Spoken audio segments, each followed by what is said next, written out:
Hi, Christine. Hey, Jeff. How's it going? I'm good. Ready for the last part of this lesson? I'm ready. All right. Again, organize yourself so that your feet are supported by the floor for just a moment so that you reawaken the sense of lifting. You can lift your pelvis away from your feet.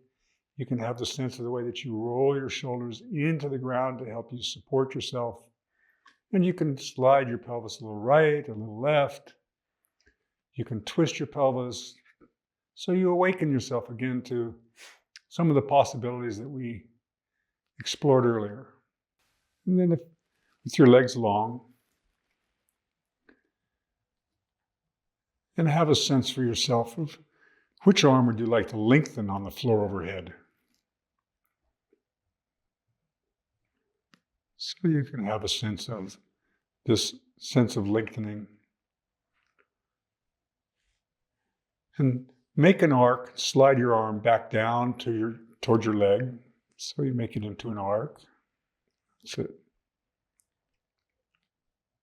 And slide it back so you have the sense that you can slide your arm in an arc. Of course, again, the friction with the floor is difficult. Be careful not to give yourself any kind of a rug burn. Probably not, and as you make that movement, if you were going to slide one leg to the side, which leg would you slide? And how you coordinate that movement of your leg long, sliding to the side, that's it. And so you see that you've made yourself a coordinated movement, that as your leg comes in, your arm goes up. And of course, as your arm comes down, your leg's going out. And you notice that you've chosen to make this movement with the opposite leg and opposite arm. Can you change the timing now? That's it. So you see, in order to change the timing, something has to stop to be 180 degrees, so you change the phase. And of course, again, there's no reason to have to go to the maximum range of this movement.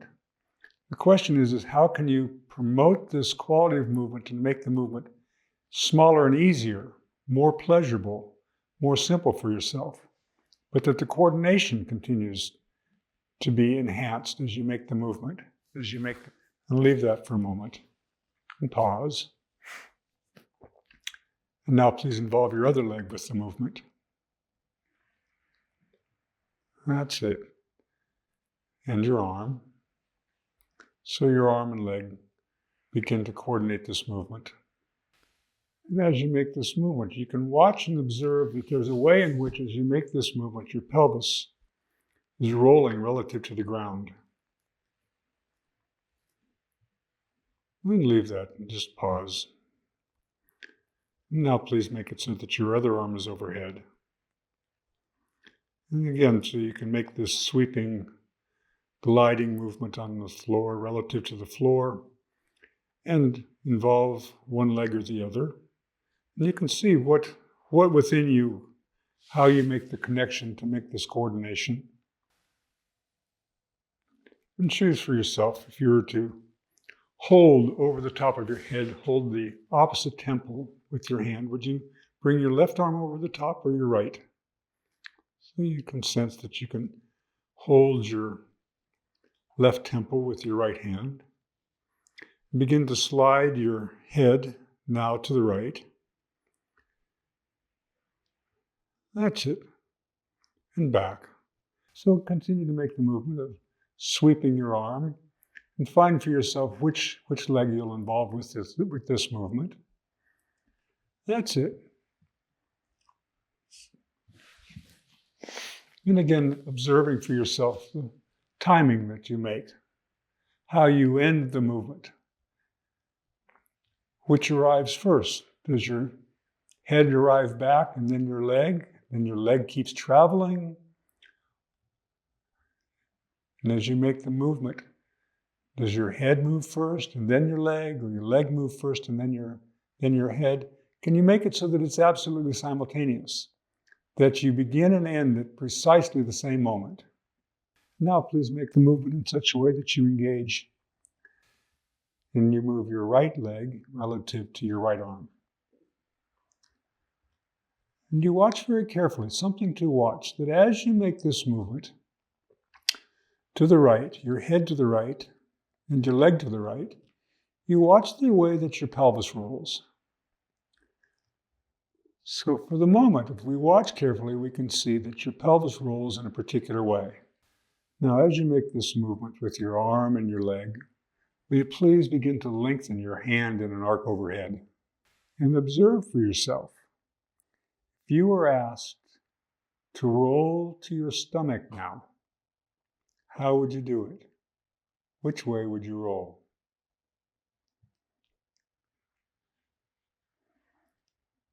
And then come back. Up and over the microphone. Up and over. Yeah. Well, you had to. So just again, watch for yourself what the impetus is that you're rolling yourself toward the leg that's actually in your way. And interestingly enough, you're rolling over your shoulder that's in the way. But there's so the inclination as to how you're going to roll, something within yourself. Now, right there, if you were to actually have the sensation that you could lift the right side of your pelvis, that's it. Keep holding your head. Keep holding your head.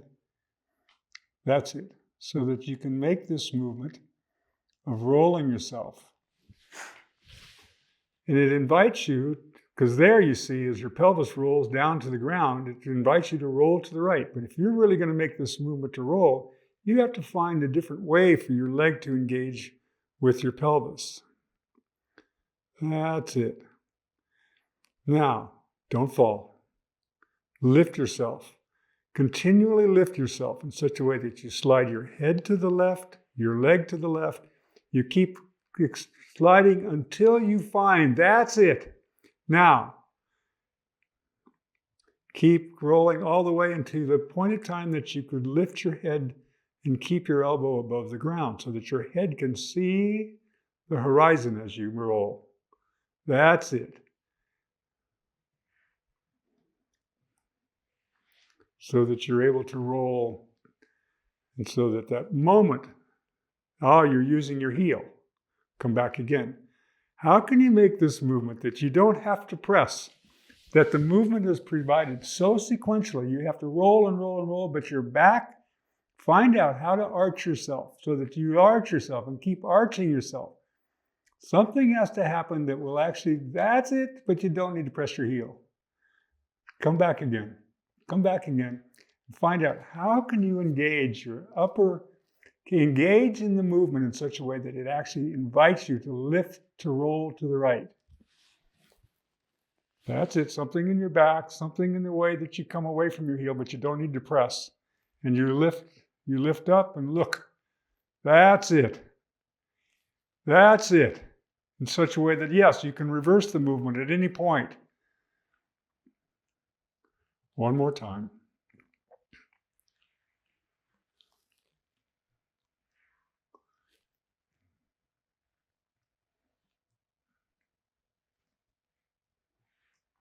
That's nice. Change sides.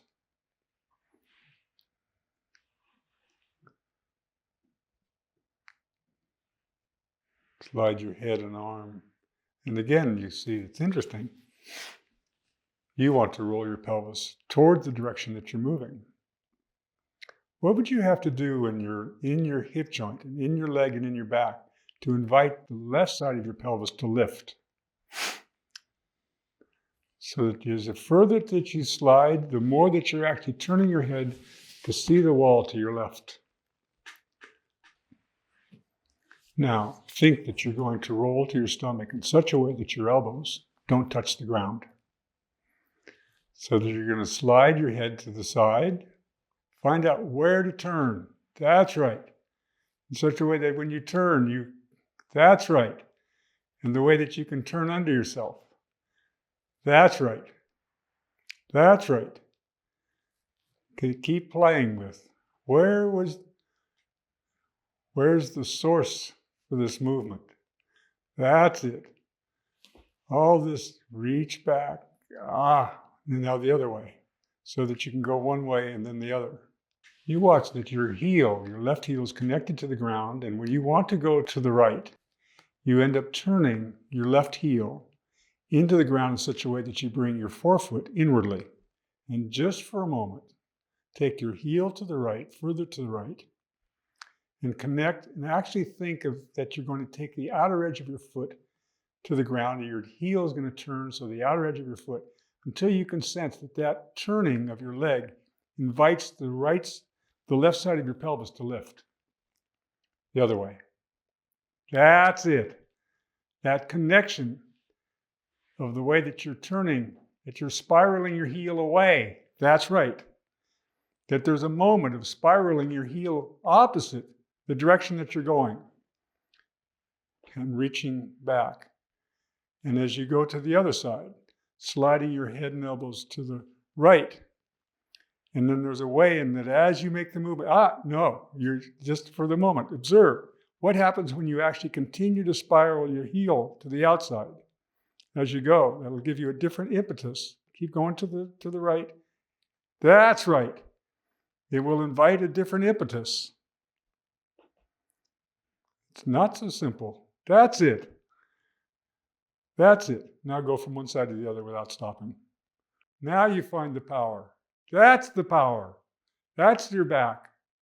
There you go. Beautiful. Now, if you listen very, very carefully to the way that you experience yourself lying with the floor and the way that the floor affords you the possibility for movement, begin the movement that was easy for you to come to the right before, and watch the way that your ribs and everything turned into the floor. So roll yourself to the right. That's far enough. And just watch the first part of the movement. And as you come back, roll back to the beginning point and find out if there's not an ease and a difference in how you can roll yourself to the left. Can you engage yourself with the floor differently? Now, just for the moment, roll easily. Bring your arm up and overhead and roll to one side and roll to the other. That's it, so that you can roll and be long. Just make it so that you roll easily. That's it. Beautiful. That was a hard one. Well, like I said, these come out of judo. They come out of baby rolling. They come out of human development. It's really cool. Then the whole question again is, how do you learn to coordinate yourself with the kind of power that you have the ability, moment by moment, to not have to use momentum, but you find the skillful means moment by moment. Mm-hmm. Yeah? Now make the squatting movement and sense what it was like to bend and to come up to stand, and whether you have this way in which this power organizes from your feet through your arms and hands. That's great. Same as with the last exercise. I feel just more integrated. Yes. But that was weird how hard it was to Yes. do those things without pressing my heel into the ground. Yes. What do you mean I can't press my heel into the ground? There's nothing else. Because you don't have to press anything. Yeah. You it was can fascinating. engage. You can engage yourself. And you can learn to engage yourself so that you're always using the surfaces, so that there's a sequential coordinated movement in relationship to the ground. It was cool. But at every moment in the movement, you don't have to fall. You can have this coordinated element. Yeah, really cool. Really cool. Yeah. Again, high level of coordination and to promote that sense of coordination from one end to the other, the wholeness of yourself. Thank you for attending and being here. Hope you enjoyed, and feel free to contact us or hit here to subscribe. All right. Take care. Thank you.